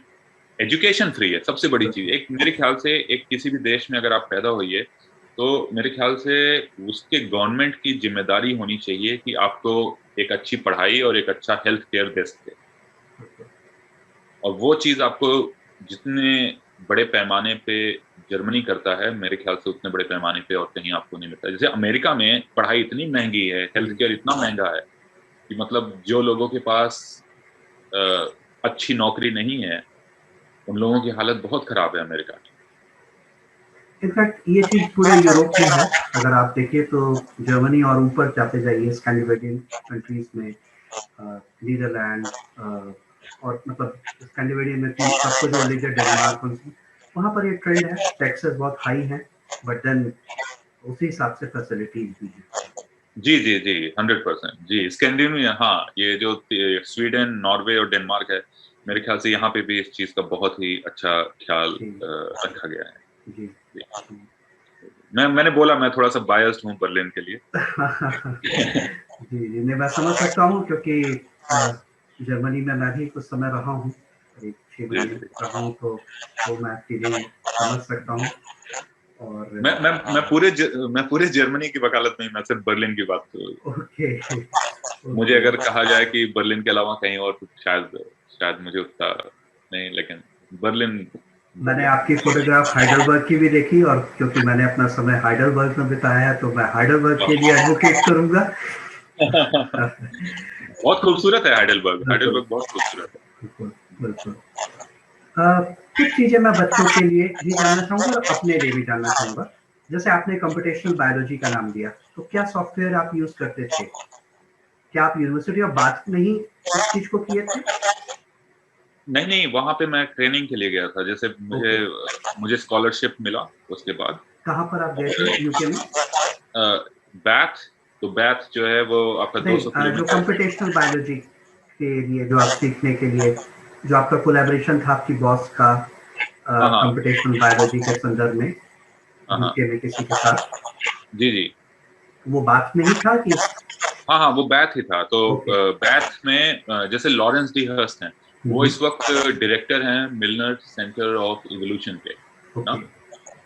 वो बहुत ही बड़े कंप्यूटेशनल बायोलॉजिस्ट थे। उनकी थियरीज 2006 की, 2008 की, वो अब जाके जो है पॉपुलर हो रही है कि उनका विजन जिस तरह से था। तो बहुत ही ग्रेट ह्यूमन बीइंग और ग्रेट साइंटिस्ट। तो उनके साथ कोलैबोरेशन था मेरी बॉस का। तो उन्होंने मैंने स्कॉलरशिप के लिए अप्लाई किया, मुझे मिल गया स्कॉलरशिप। फिर मैं गया यूके उनके साथ काम करने। तो बैथ जो है वो लंदन से 150 किलोमीटर वेस्ट में है। North west. हाँ, वो बहुत ही खूबसूरत शहर है। तो वहां पे बिल्कुल एनवायरनमेंट ही अलग था। मेरे ख्याल से मेरी लैब में सब ज्यादातर लोग ब्रिटिश थे, तो आपको आप ब्रिटिश एक्सेंट मुझे उतना समझ में नहीं आता था। जैसे मैं यूरोप में था, अगर तो जब यूरोपियंस इंग्लिश बोलते हैं तो हमारी तरह हर लेटर इंग्लिश का जो होता है उसको प्रोनाउंस करते हैं ना, हर लेटर को बोलते हैं, तो समझ में आता है क्या बोल रहे हैं कैसे। ब्रिटिश बहुत थोड़ा सा थोड़ी सी वो है, जैसे स्नॉबिशनेस। उनका ऑथेंटिक वे है जो ब्रिटिश इंग्लिश बोलने का, उसको समझने में टाइम लगता है। मुझे लगा कि शुरू में मुझे कम्युनिकेशन में थोड़ी सी हो रही थी दिक्कत, लेकिन इतने नाइस लोग थे लैब में, इतने अच्छे, इतने कंपैशनेट, इतने अच्छे लोग थे कि उन्होंने पूरा ख्याल रखा। और फिर हाँ, तो वहां पे कंप्यूटेशनल बायोलॉजी, और उसमें सॉफ्टवेयर का मतलब है कि मुझे मुझे सिखाया गया था कि नॉर्मली देखिए, श्रोडिंगर यूज करते थे, श्रोडिंगर पैकेज यूज करते थे आप क्या? नहीं, हमारा प्लेटफॉर्म, जैसे कि अब हम बैश प्रोग्रामिंग करते थे या फिर प्रोग्रामिंग हम आर में करते थे, तो उसके पैकेजेस ही दूसरे आते हैं। जैसे अब हम लोगों की जो एनालिसिस होती थी वो ज्यादातर DNA sequence analysis, RNA sequence analysis, उसमें बहुत सारा स्टैटिस्टिक्स और बहुत सारा ये सब, जैसे मैटलैब होता है, तो मैटलैब तो आउट ऑफ फैशन हो गया, फिर आर में सब कुछ आ गया, तो हम लोगों को आर सीखना पड़ा। मेरे ख्याल से अगर आप कंप्यूटेशनल बायोलॉजिस्ट के लिए बढ़ावा, अगर किसी को कंप्यूटेशनल बायोलॉजिस्ट में आगे जाना है, तो मेरे ख्याल से आर सीखना बहुत जरूरी है। और इतना डेटा पब्लिकली अवेलेबल है, इतना डेटा पहले से ही मौजूद है, आप किसी भी डेटा को डाउनलोड करिए और उस पर काम करिए, उस पर सीखते रहिए अपना। और मेरे ख्याल से ये सब देखिए, कंप्यूटेशनल बायोलॉजी जो प्रोग्रामिंग वगैरह है, ये बहुत ही वोलेटाइल चीज है, आप करना बंद कर देंगे तो आप बहुत सारी चीजें भूल जाएंगे। तो सीखने का एक ही तरीका है कि करते रहिए, जितना ज्यादा करेंगे उतना अच्छा होगा। तो आपने बताया कि आप इस वायरस पर काम कर रहे थे, पता चला कि आज की डेट में वो एक ह्यूमन फ्रेंडली वायरस के तौर पर ट्रांसफॉर्म हो चुका है, और उस पर ही आपकी काम रहा। और फिर वहाँ से आज आप कॉर्नेल यूनिवर्सिटी में बैठे हैं, कि बहुत ही एक प्रेस्टिजियस यूनिवर्सिटी है। मेरे लिए खुशी के नज़रिए हैं कॉर्नेल को लेके। डॉक्टर वेद प्रकाश तो नहीं है, जिनसे हम लोग पहले बात कर चुके हैं। तो आज की डेट में आप क्या काम कर रहे हैं, और कुछ अगर कॉर्नेल के बारे में और बताना चाहें। जी, कॉर्नेल बहुत खूबसूरत जगह है। यहाँ पे एक्चुअली हम लोग एक कॉन्फ्रेंस में थे बारबाडोस में, और उससे पहले भी कई बार हम कॉन्फ्रेंसेस में प्रोफेसर सेड्रिक पेशोर से मिले। तो हम लोगों के बीच बात हुई कि साथ में काम करते हैं, और बहुत ही उन्होंने कहा कि तुम्हें एक बार आके जो है कि ट्राई जरूर करना चाहिए। फिर मुझे लगा कि अमेरिका में पैसे कम मिलते हैं पोस्ट डॉक्स में। मैंने कहा मुझे बर्लिन में इतना ज़्यादा, मैं क्यों छोड़ूं ऐसे। तो फिर बाद में पता चला कि ये प्रेसिडेंशियल एक फेलोशिप है जिसमें ज़्यादा पैसे हैं। तो उन्होंने बोला अगर ये तुम्हारा एक्सक्यूज था तो फिर ये देखो, इसको अप्लाई करो, और मुझे लगता है मिल जाएगा। उसके लिए रिसर्च ग्रांट लिखनी होगी, थोड़ा पेनफुल है वो प्रोसेस, लेकिन अगर तुम ईमानदारी से करोगे तो मैं नहीं समझता कि क्यों नहीं मिलेगा। मैंने कहा ठीक है, करता हूँ। मैंने लिखा और मुझे मिल गया। फिर मैं यहाँ आया, तो एक मेरा वो था कि जैसे कि एक कल्चरल शॉक था मेरे लिए, बर्लिन से न्यूयॉर्क में आना। क्योंकि जो लाइफस्टाइल थी बर्लिन की, मैं उसके ज्यादा इमोशनली कनेक्टेड था, और वो लाइफस्टाइल यहाँ से बहुत अलग थी। जैसे जैसे पहली बात की हम लोगों का मैं बताऊं, जैसे एक और चीज क्यों बर्लिन मुझे पसंद था, क्योंकि बर्लिन फ्लैट था पूरा, तो उसमें हम ज्यादातर साइकिल चलाते थे। एक साइकिल चलाने से ये होता था कि हम काम पे भी साइकिल से जाते थे और काम से भी साइकिल से आते थे, तो एक फिटनेस बहुत अच्छी रहती थी। हाँ, और स्ट्रेस रिलीज हो जाता था और वो मतलब बहुत अच्छा फील होता था। यहाँ पे साइकिल का कल्चर नहीं था, यहाँ पे कार का कल्चर था बहुत ज़्यादा। यहाँ पे हर कोई जो है कि कार रखा हुआ था और साइकिल के लिए उतनी अच्छी फ्रेंडली रोड्स नहीं थी, फ्रेंडली जैसे कि जर्मनी में क्या था कि पूरा जर्मनी साइकिल चलाने के ट्रैक से जुड़ा हुआ है। तो एक वो था।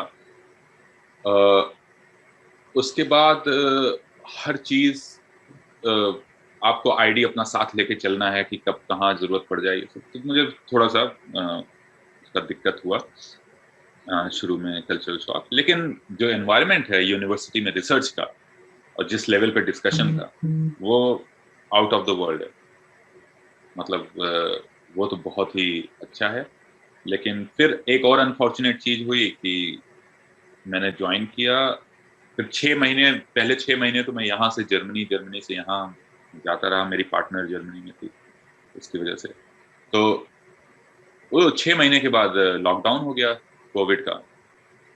तो एक खूबसूरती थी कि कैंपस, इतना खूबसूरत कैंपस, इतना अच्छा माहौल जो जिसकी वजह से वो चीज़ खत्म ही हो गई लाइफ से।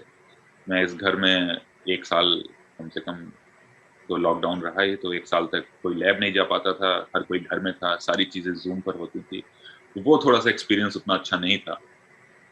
लेकिन एज़ अ कम्युनिटी कॉर्नेल बहुत ही अच्छी जगह है। मैं अमेरिका के मेरे ख्याल से 4थी या 5वीं सबसे अच्छी यूनिवर्सिटीज़ में नाम है। अ, हाँ, वो और जिनके साथ मैं काम कर रहा हूँ, प्रोफेसर सेड्रिक फ्रेशोट, उनका बहुत बड़ा नाम है, जिस फील्ड में हम काम कर रहे हैं।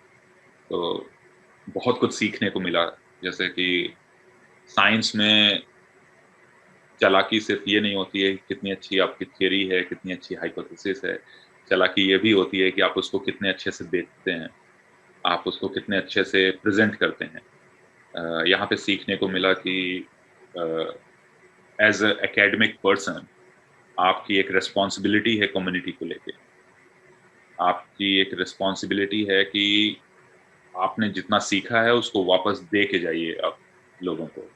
आपकी रिस्पॉन्सिबिलिटी है कि आप क्योंकि इस स्टेज पर आपकी वॉइस इट मैटर्स।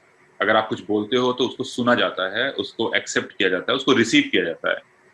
तो ये बहुत इम्पोर्टेंट है कि किस प्लेटफ़ॉर्म पर आप क्या बोलते हैं। आप आने वाली जनरेशन को क्या सीख दे के जाना चाहते हैं। तो अब जैसे कि साइंस में जेंडर इक्वालिटी होनी चाहिए, साइंस में डाइवर्सिटी होना चाहिए जिसका जो कि जो टॉप के 6-7 देश हैं, उन्हीं के लोग जो है कि साइंस की हर पोज़ीशन पर जो बैठे हुए हैं, उनको जो है कि उतारना होगा। हर हर कम्युनिटी से, हर डाइवर्सिटी क्लास से लोगों को लाके उसको एक एक हेटेरोजेनियस मिक्सचर बनाना होगा, तभी वो पूरे दुनिया के लिए भला हो सकता है। वरना अगर कुछ देश के ही लोग उन सब पोज़ीशंस पे बैठे रहेंगे, तो उन कुछ देश के ही लोगों का फ़ायदा होता रहेगा और वो हेल्दी नहीं है एक फ्यूचर के लिए, जिस फ्यूचर की हम जो है कामना करते हैं। तो ये सारी चीज़ जो है कि सीखने को बहुत मिली, मतलब सिर्फ साइंस ही नहीं, बट साइंस के अलावा अ, और मेरे ख्याल से ये एक स्टेज ऑफ फेज़ भी होता है कि अभी हम इस फेज़ में हैं कि जहाँ पे हमें कुछ और चीज़ें दिख रही हैं, तब हमको तो दूसरी चीज़ें दिखती थी। तो ये सब है, ये एक्सपोज़र जो है कि मेरे ख्याल से बहुत ज़रूरी था। मुझे लगता है कि अगर मैं कंपेयर करूँ अपने आप को आज से अ, और 4 साल, 5 साल पहले से, तो अभी मुझे लगता है कि मैं बेहतर इंसान हूँ। साइंस साइंटिस्ट जैसा भी हूँ, लेकिन इंसान तो मेरे ख्याल से बेहतर बना हूँ मैं अमेरिका से। हाँ, कुछ बातें बच्चों के लिए, जैसे कोई बच्चा, मैं कहूँगा, मैं क्योंकि मैथ साइड से हूँ, बायो साइड से नहीं, जैसे पता करना हो वायरस को हम कैसे लैब में पता करते हैं, डीएनए फिंगरप्रिंटिंग जो है, अगर बहुत संक्षेप में अगर आप अ, एक बच्चों में जस्ट एक क्यूरोसिटी अवेयरनेस के लिए कुछ बताना चाहें। मैं आपके प्रोफाइल में स्टेम सेल के बारे में भी देख रहा था, तो अगर कुछ हल्का सा कुछ कम समय में अगर आप बता सकें, मैं जी, जान रहा जी, हूँ। और मैं जी। बताता हूँ। जैसे हमारे शरीर में 3 ट्रिलियन सेल्स होते हैं जिंदा। हुँ। तो ऐसा नहीं है कि 3 ट्रिलियन सेल्स एक साथ बन गए। हर सेल्स का समझ लीजिए एक प्रोजेनिटर होता है। हर सेल्स का जितने भी सेल्स हैं वो कहीं से ही कहीं ना कहीं से निकल के आए, ठीक है। जैसे कि हमारा जो खून है, हमारे खून में जो बहुत तरह के सेल्स हैं, कम से कम 15-16 तरह के अलग सेल्स हैं हमारे खून के अंदर ना। उनकी जो ओरिजिन है वो जहां से निकल के आए हैं वो एक तरह का सेल होता है, उसको कहते हैं हिमेटोपोइटिक स्टेम सेल। तो स्टेम सेल वो होता है जहां से बाकी के सारे सेल्स डेवलप होते हैं, जहां पे बाकी के सारे सेल्स निकलते हैं। और जैसे कि बोन मैरो में होता है हिमेटोपोइट, वैसे ही हर तरह के जो अलग अलग तरह के सेल्स हैं, हमारे कोशिकाएं हैं हमारे शरीर में, सबका एक जो है प्रोजेनेटर है, सबका एक जो है केंद्र बिंदु है जहां से वो निकल के आए। तो जहां से वो निकल कर आते हैं वो जो एक ओरिजिन, जो सेल ऑफ ओरिजिन है, उसी को हम स्टेम सेल कहते हैं। तो और ये बहुत तरह के स्टेम सेल होते हैं। जो एक स्टेम सेल होता है जो सारे ब्लड में, जो हमारे खून के अंदर जो सेल्स हैं उनको देते हैं। एक न्यूरल स्टेम सेल होता है जिससे हमारे ब्रेन के सारे सेल्स निकल के आते हैं। हमारे हम लोग के पास बहुत सारे स्टेम सेल्स जो है कि होते हैं। अब कैसे पता करना है कि उस सेल में क्या चीज जो है कि स्पेशल है, क्या चीज स्पेशल नहीं है? तो 3 घंटे का मेथड है। आप जो है कि डीएनए निकाल सकते हैं हर किसी सेल से, और जो डीएनए निकाल सकते हैं, फिर उसकी बायोलॉजिकल मेथड्स हैं कैसे डीएनए के सीक्वेंस को पता करना है कि कौन सा सीक्वेंस कहाँ है, कौन सा सीक्वेंस कहाँ नहीं है। तो जैसे डीएनए होता है, तो डीएनए क्या होता है कि आपका जो है कि सेल के अंदर की मशीनरी को इस्तेमाल करके वो उसका आरएनए बनाता है, और फिर वो आरएनए प्रोटीन बनाता है। तो जो प्रोटीन होता है वो हम उसकी वजह से ही हम जो है जैसे हैं वैसे दिखते हैं, जो है वो हम करते हैं, जो है कोई भी चीज हम करते हैं वो किसी न किसी प्रोटीन, किसी न किसी जीन, उसको हम जीन कहते हैं, जो चीज आरएनए और प्रोटीन बना देता है। तो हर चीज जो है वहीं पे जाके केंद्रित होती है, वहीं से आपको पता चलता है कितना आरएनए बन रहा है, कितना प्रोटीन बन रहा है, वो प्रोटीन जो है कि जैसा बनना चाहिए वैसा बन रहा है, या फिर उसमें कोई जो है कि ज्यादा दिक्कत है।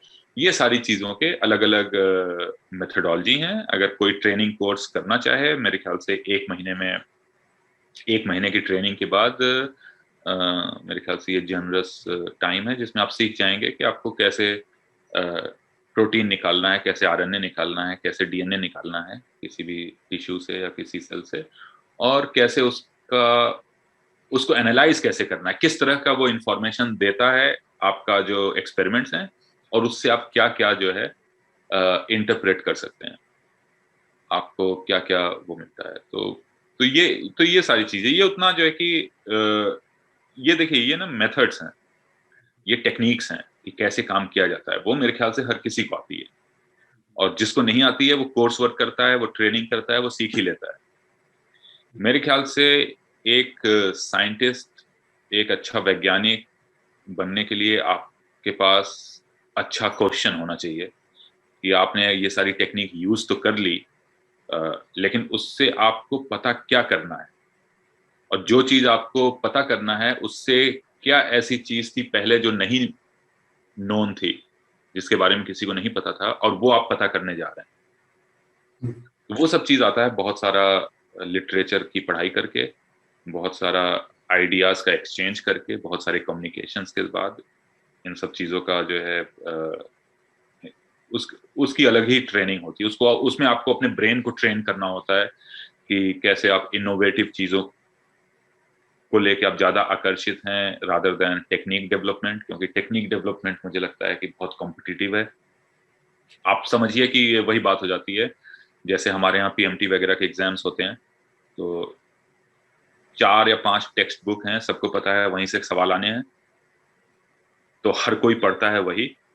फिर वहाँ एक लक फैक्टर काम करता है कि कौन जो है कि वहां से आगे निकलता है, कौन नहीं। टेक्निक डेवलपमेंट भी इसी तरह से है कि टेक्निकली हर किसी को एक थियोरेटिकल नॉलेज उतनी है ही, तो वहां पे अगर आप सही जगह पे सही समय पे हैं तो आप सक्सेसफुल होते हैं, वरना जैसे बाकी लोग हैं। लेकिन अगर आपके पास एक इनोवेटिव आइडियाज हैं, अगर आपके पास वो क्वेश्चंस हैं, आपके पास ऐसे सवाल हैं जो कि आप पूछते हैं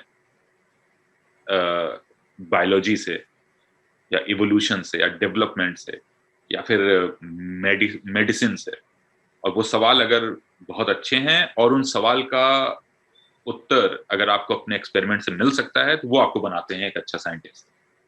तब आप एक अच्छे जो है वैज्ञानिक बनते हैं। और फिर जैसा मैंने कहा कि एक दो ब्रेक थ्रू अगर आप ईमानदारी से काम कर रहे हैं, अच्छे से आप अपने आप को जवाबदेही रख रहे हैं, आप रोज सुबह उठते हैं और अगर आपको लगता है कि कल मैंने परसों से अच्छा काम किया है कि नहीं, मतलब कि जो मैं कल था वो मैं परसों से निखर के आया हूं कि नहीं, अगर वो आपकी खुद की जवाबदेही है, आप अपने आप को अगर कन्विंस कर सकते हैं, आप इस तरह से जिस फील्ड में है उस तरह से काम कर रहे हैं, तो मेरे ख्याल से आपकी राह बड़ी आसान हो जाती है। बहुत अच्छी बात आपने बताई। आगे क्या अपॉर्चुनिटीज देख रहे हैं आप? देश के वापस लौटना चाहेंगे कि अभी तो अभी तो ऐसा नहीं है, क्योंकि क्योंकि मेरी पोजीशन जो है टेन्योर ट्रैक की है, तो मेरे ख्याल से इवैल्यूएशन होगा मेरा अगले साल। ओके, तो अगर होता है तो शायद मुझे ऐसा लगता है कि फैकल्टी का ऑफर यहीं से मिले। नहीं तो अभी तो फिलहाल मुझे ऐसा लग रहा है कि यहाँ पे रहूंगा तो मैं ज्यादा अच्छा परफॉर्म कर पाऊंगा कंपेयर टू अगर मैं कहीं और जाऊं। तो अभी फिलहाल तो कहीं और जाने का मेरा कोई वो नहीं है, लेकिन किसको पता, हो सकता है कुछ।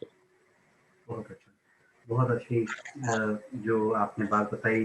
टेन्योर फैकल्टी के पोजीशन में हम अपनी बेस्ट विशेस आपको देते हैं, सब कुछ अच्छे से रहे, सब कुछ उस रूप पे निकल के आए। तो वापस मैं आपको यूपी कॉलेज लेकर आ रहा हूँ और उन बच्चों के लिए चाहूँगा कि कुछ बोलिए, जैसे कि कभी आप 2003 में आप यूपी कॉलेज में थे और आज 2021 में आप पूरी दुनिया को देख के सबसे प्रतिष्ठित संस्थानों में बैठे हैं। तो कुछ क्या आप उन बच्चों के लिए कुछ कहना चाहेंगे? कैसे वो अपने सपनों को संजोएं और उस दिशा में काम करें? मेरा मेरा यही चीज है कि बच्चों से कहने का, जैसे मैंने कहा कि देखिए, ये किसी और को आपको प्रूव करने की जरूरत नहीं है। आपको सबसे पहले अपने आप से जो है कि पूछना है कि आप क्या करना चाहते हैं, मतलब कि कौन से फील्ड में आप जो है कि काम करेंगे और आपको लगता है कि आप सबसे अच्छा कर पाएंगे। आप आपके अंदर वो कौन सी ऐसी जो है कि क्वालिटी है जो आपको वो काम करने के लिए प्रेरित करती है। अगर एक बार अगर आप अपने शौक से मतलब कि जिस भी चीज में काम करने में आपका शौक है, जो भी पढ़ाई करने में आपका शौक है, जो भी चीज आपको पढ़ना अच्छा लगता है, जो चीज आप पढ़ते हैं तो आपको लगता है कि ये बहुत ही जो है कि मनोरंजक है मेरे लिए, साइंस के ही एरिया में, किसी और एरिया में नहीं। तो अगर आपको लगता है कि वो है, तो आप फिर इसका मतलब है कि आपका वही जो है कि उसी लाइन में आप बहुत अच्छा कर पाएंगे, क्योंकि वहां पे आपका मन लग रहा है। और अगर एक बार जो है कि आपको ये पता चल गया कि आपको किस फील्ड में काम करना है, और ये हो सकता है कि आज पता ना चले, हो सकता है ये कल पता ना चले। आप अभी बीएससी करें, मेरी जिंदगी में मेरी तो एमएससी हो गई, उसके बाद मुझे पता चला कि मेरी रुचि इसमें है। तो हो सकता है कि वो आपको ना पता, लेकिन जब भी पता चले बस वही आपकी फील्ड है और वहीं पे आप अपना जो है जितना भी आपका बेस्ट हो सकता है आप वो बेस्ट दीजिए। और ये ऐसी चीज है कि आपको वापस उससे ज्यादा मिलता है जितना आप उसको देते हैं। और अच्छी लाइफ है। आप पब्लिकेशंस जब करते हैं तो पब्लिकेशंस में आपको एक तरह का गुरूर होता है कि दुनिया को ये बात सबसे पहले आपने बताई है, और इसका नशा ही दूसरा होता है। वो तो आप अपने आप को पहचानिए कि आपके अंदर सबसे अच्छा जो है कि करने का क्या जज्बा है, आपका जो है कि रुचि क्या है। और जैसे ही आपको वो चीज पता चले उस पर आप मेहनत करना शुरू करिए, उस पर आप जो है कि काम करना शुरू करिए। उसमें कहावत है, when there is a will there is a way, ways निकल आते हैं। आप थोड़ा सा पेशेंस रखिए। ये रिसर्च स्लो प्रोसेस है। रिसर्च ऐसा नहीं है कि आप सो के उठे अगले दिन आपको कुछ बहुत बड़ा स्लो प्रोसेस है, लेकिन जब आप 5-5 साल के गैप को कंपेयर करेंगे तो आपको लगेगा कि आपने कितना ज़्यादा 5 साल में अचीव किया है। डॉक्टर मानवेंद्र जी, आपने हमें बहुत समय दिया है, इस लंबे समय से आप बात कर रहे हैं और बच्चों को बहुत ज़्यादा प्रेरणा, बहुत ही ज़्यादा आपने इंस्पिरेशनल बातें कही हैं और हम इसके लिए बेस्ट विशेस अपनी रखते हैं और एक बार फिर से हमें टाइम देने के लिए आपका बहुत-बहुत धन्यवाद। बहुत-बहुत धन्यवाद सर, आप बहुत अच्छा लगा आपसे मिलके। हमको भी। Thank you. Thank you.